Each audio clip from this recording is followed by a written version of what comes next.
উপস্থিত আজকের অনুষ্ঠানের সম্মানিত অত্যন্ত গুরুত্বপূর্ণ ব্যক্তিবর্গ যারা মঞ্চে উপস্থিত আছেন, যারা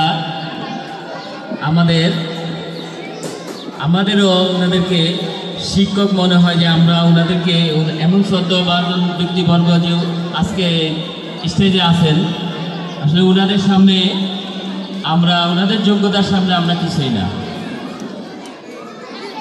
আর এমন একটা অনুষ্ঠান, এটা বক্তৃতা দেওয়ার মানে মনে হয় আমি অনেক বড় বড় অনুষ্ঠানে আলহামদুলিল্লাহ যাই, আজকের অনুষ্ঠানে মনে হয় আমি নিজে কাঁপতেছি। এমন একটা অনুষ্ঠান, এটা অনেক সুন্দর লাগতেছে আমার কাছে, আলহামদুলিল্লাহ। কারণ এমন এক জায়গা, এই জায়গার কথা বলতে হলে অনেক আল্লাহর রহমত ছাড়া এখানে কথা বলা যায় না। এখানে কথা বলতে হলে অনেক যোগ্যতা লাগে। আমি আসলে অত যোগ্যতার লোক না, আল্লাহ তাআলা হয়তো আমার একটা সম্মানিত করছে দেখে আজকে এখানে আমি কথা বলার সুযোগ পাইছি। আমি সর্বপ্রথম আল্লাহ এবং রাসূলের উপরে ভরসা করে যারা এই অনুষ্ঠানকে আয়োজন করছেন সবাইরে আমি আমার পক্ষ থেকে এবং আমাদের এই রমাপুর, বক্তারপুর, গোবিন্দপুরের পক্ষ থেকে সবাইকে ধন্যবাদ জানাই। আসলে এমন এই অনুষ্ঠান আমি কি বলবো, আমি যখন শুনছি যে অনুষ্ঠানে আমার আসতে হবে, এখানে আপনারা জানেন যে আমার এখানে একটা মাদ্রাসা আছে, ছোট একটা মাদ্রাসা আছে। এই মাদ্রাসা থেকে যে রেজাল্ট করছে আমি শোনার পরে আমার কাছে মনে হইল যে আমি আরও উৎসাহিত পাইলাম যে সামনের দিকে হয়তো ইনশাআল্লাহ আমি আরো ভালো করার চেষ্টা করব।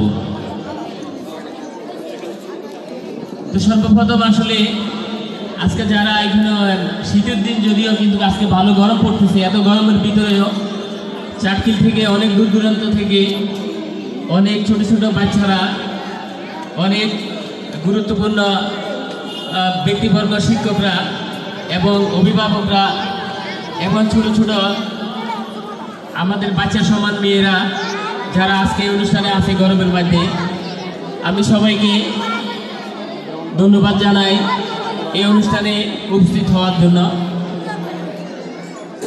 আসলে অনুষ্ঠানে বক্তৃতা দিয়ে তো শেষ করা যাবে না। আমি এতটুকু বলবো যে এখানে আমার ছোট ভাই নোমান, ওর কথা শুনলাম যে আসলে ইসলামিক অনুষ্ঠানে বক্তৃতা দেওয়ার জন্য আগে শিখতে হয়। আমি যা বুঝলাম, এখানে বক্তৃতা দিতে গেলে যা তারভাবে বক্তৃতা দেওয়া পার পাওয়া যাবে না, এখানে বক্তৃতা খুব হিসাব করে দিতে হয়। তো নোমান যেভাবে বক্তৃতা দিছে, আসলে ওদের বক্তৃতা দেওয়া অভ্যাস আছে এই ধরনের অনুষ্ঠানে। আমি এতটুকু বলবো যে এই ধরনের রেজাল্ট, এই ধরনের পরিবেশ যদি আল্লাহ আমার বাঁচায় রাখে, আমি আশা করবো যে ইনশাআল্লাহ আগামী বছর ঠিক এই ধরনের অনুষ্ঠানে আমি আমন্ত্রিত পাই, যদি আমার আল্লাহ তৌফিক রাখে, অবস্থান রাখে। মানুষ এখন বাসা কতক্ষণ পরে কি হয় মাত্র আল্লাহ ভালো জানে। আজকে আমার জন্য ভালো চেয়ারটা রেডি, কালকে আমার অবস্থান না থাকলে চেয়ার থাকবে না। পৃথিবী এইভাবে চলতেছে, এই জন্যে কোনো জিনিসই গর্ব করা যাবে না। আমরা ভাবি নাই যে আমাদের এই ছোট্ট একটা এলাকা, আমাদের এই রমাপুর, বক্তারপুর, গোবিন্দপুরে সুন্দর একটা মসজিদ হবে, এত সুন্দর একটা মাদ্রাসা হবে, এত সুন্দর পরিবেশ হবে। চারদিকে আমাদের থেকে অনেক গণ্যমান ব্যক্তিত্ব এখানে উপস্থিত আছেন, যাদের বাচ্চা কাচ্চা যারা উপস্থিত আছেন। তারপরে আমাদের আল্লাহ কত সম্মানিত করছে এই কোনাডারে, আমরা এখানে সবাই আনতে পেরেছি। আমি আল্লাহর দরবারে লাখ লাখ শুকর আদায় করি, আলহামদুলিল্লাহ। আর আমি সবাইরে আবারও ধন্যবাদ জানাই যে আপনারা কষ্ট করে দূর দূরান্ত থেকে আসছেন। আর আপনারা হয়তো অনেকে আমার কাছে অনেক কিছু আশা করেন। আপনারা জানেন আমি খুব একটা বিগ ব্যবসা করি না, একটা মাঝারি ধরনের ব্যবসা করি।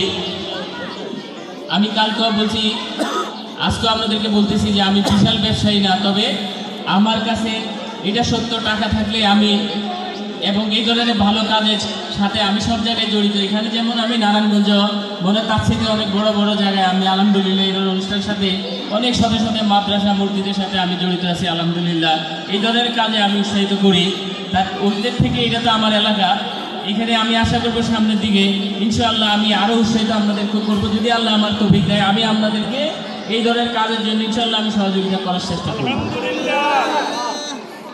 আপনারা সবাই আমাদের জন্য দোয়া করবেন, আমাদের এলাকাবাসীর জন্য দোয়া করবেন, আমাদের ফ্যামিলির জন্য দোয়া করবেন, আমাদের চাটকিলে সবার জন্য দোয়া করবেন, এবং আমরা চাটকিলে যেন আরও সুনাম করতে পারি। আজকে আমরা চাটকিলে যে রেজাল্টটা পাইছি এটা আমরা চাটকিল ভিত্তিক পাইছি। আমরা চাই আমরা পুরো নোয়াখালীতে আমাদের অন্তত শ্রেষ্ঠ হোক আমাদের বাচ্চারা। এরপরে আমরা চাইব বাংলাদেশের মধ্যে যেন আমাদের বাচ্চারা এমন সুনাম করতে পারে যেটা জাতীয়ভাবে স্বীকৃতি পায়। এইভাবে বাচ্চাদেরকে গড়ে উড়াইতে হবে, কারণ এখান থেকে তাদের জীবন শুরু, এখান থেকে তাদেরকে ইনশাআল্লাহ। এখন একটা কথা আছে যে এখন দেখা গেল যে একজন মাস্টার্স ঢাকা ইউনিভার্সিটিতে পাশ করে যায় একটা চাকরি দিলে 20-25 হাজার টাকা পায়, আর একজন 15-16 হাজার টাকা পায়। একজন মাদ্রাসার লাইনে লেখাপড়া করে ভালোভাবে ডিগ্রি পাস করলে এরা 25-30 হাজার টাকা কিন্তু স্যালারি দিতে পারে, কোনো দিক দিয়ে পিছাই নাই। কিছুক্ষণ আগে একটা বাচ্চার যে ইংলিশে যে তার যে আমরা বক্তব্য শুনলাম, আসলে এটা হয়তো যারা ইসলামিক লাইনে মনে করে যে এখানে মনে হয় বাচ্চারা লেখাপড়া করলে এরা বাসা চালে না। আমার মনে হয় যারা ইংলিশ মিডিয়ামে পড়ে ওর মতো কথা তাদের মধ্যে আসবে না ইনশাআল্লাহ। আমি আশা করব যে আমরা বাচ্চাদেরকে যে ইসলামিক মাইন্ডে যে লেখাপড়া করে পাশাপাশি জেনারেল লাইনেও আমাদের অভিজ্ঞতা থাকতে হবে, যেন আমরা বিসিএস দেওয়া বড় বড় জায়গায় বড় বড় সচিব বড় বড় পোস্ট আমাদের এই বাচ্চারা দখল করতে পারে। আমি আশা রাখবো ওইভাবে টিচাররা তাদেরকে মানুষ করবে। আর আজকে আমি আপনাদেরকে দীর্ঘায়িত করবো না, আমি এই কমিটিতে আবারও ধন্যবাদ জানাই যারা আমাকে অন্তত ব্যক্তিগতভাবে এত সুন্দর একটা অনুষ্ঠানে প্রধান অতিথি করার জন্য। এবং আমি আশা করব যে আমি যত ব্যস্ত থাকি না কেন আল্লাহ তাআলা আমরা আসলে আল্লাহর রহমত আছে। আমি দাওয়াত আপনারা দিচ্ছেন, আমি আসছি, আমি অনেক দাওয়াত আলহামদুলিল্লাহ পাই, আমি অনেক জায়গায় যাইও না, আল্লাহ অনেক সম্মানিত করে, একমাত্র করার মালিক আল্লাহ। কিন্তু আমি এটা বলবো এই অনুষ্ঠানে ইনশাল্লাহ দাওয়াত ফেললে যদি আমি বাচ্চা থাকি ইনশাল্লাহ আমি আসবো। আর যদি আমার যদি কিছু করণীয় থাকে আমি আবারও বললাম আমি আপনাদের জন্য করবো। আর আপনাদের কাছে আমার চাওয়া হলো বাচ্চারা যেন মানুষের মতন মানুষ হয়, যেন আদব কায়দা, যেন সবাই সম্মান করতে পারে, যেন বলতে পারে অমুকের ছেলে একটা ভালো ছেলে, অমুকের মেয়ে একটা ভালো মেয়ে। এই ভালো নাম ডুব নিয়ে যেন আমরা দুনিয়া থেকে যাইতে পারি, এটাই আমার আপনাদের কাছে চাওয়া। আল্লাহ হাফেজ, আসসালামু আলাইকুম।